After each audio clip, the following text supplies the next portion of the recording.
Apple Arcade is finally here, allowing you to sync your mobile gaming experience between your iPhone, iPad, Mac, and Apple TV quickly and easily while still being able to play relatively high quality games.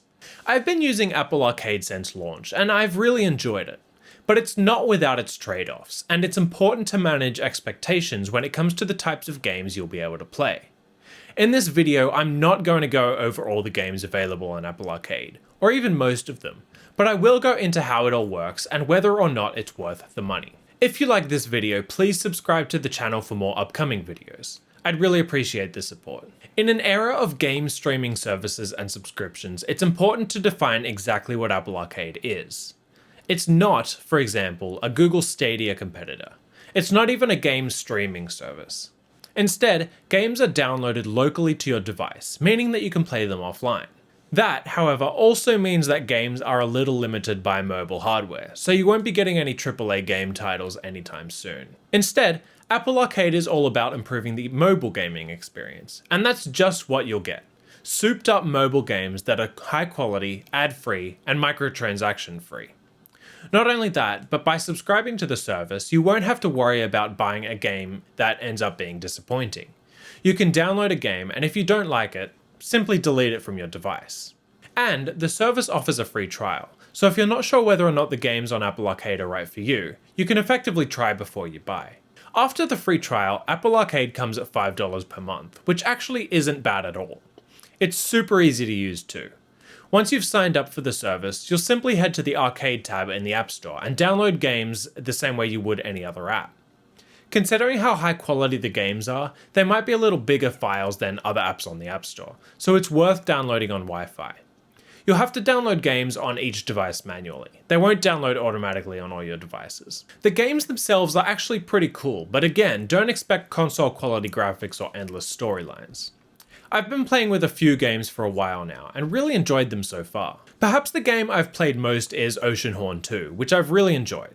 The game is technically a follow-up to the original Oceanhorn, but it's actually a prequel, and completely changes the gameplay to be a third-person 3D RPG, rather than the top-down RPG that it was in the original. Graphics in the game are beautiful for a mobile game, and I've even played it a little on the Apple TV. Though obviously, when I really wanted the game, I instead opted for a PS4 or Nintendo Switch title. Of course, therein lies one of the main issues with Arcade. If you have any other gaming devices, then whenever possible, you're probably going to reach for them instead.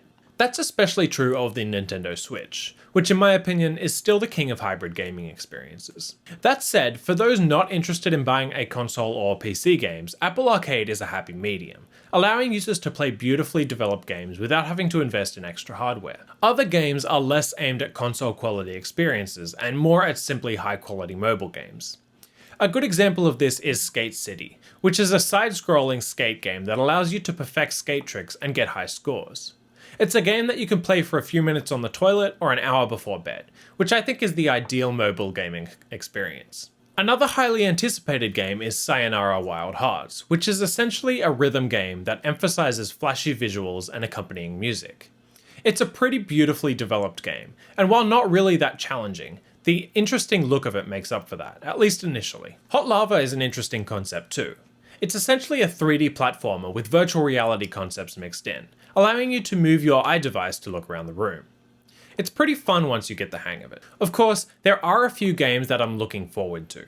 Perhaps the most highly anticipated game on Apple Arcade is Beyond a Steel Sky, which is a sequel to Beneath a Steel Sky, and being pitched as an adventure thriller set in a future world driven by artificial intelligence.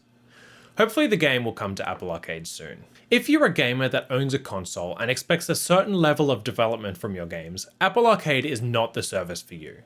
This is not Apple's answer to Google Stadia. Instead, it's Apple's answer to those that have been wanting high-quality mobile games that they can play on a device that they already own, like their iPhone or iPad. The service shows a lot of promise, especially in this price range. It's just important to manage expectations. Thanks for watching. Again, please subscribe if you liked this video.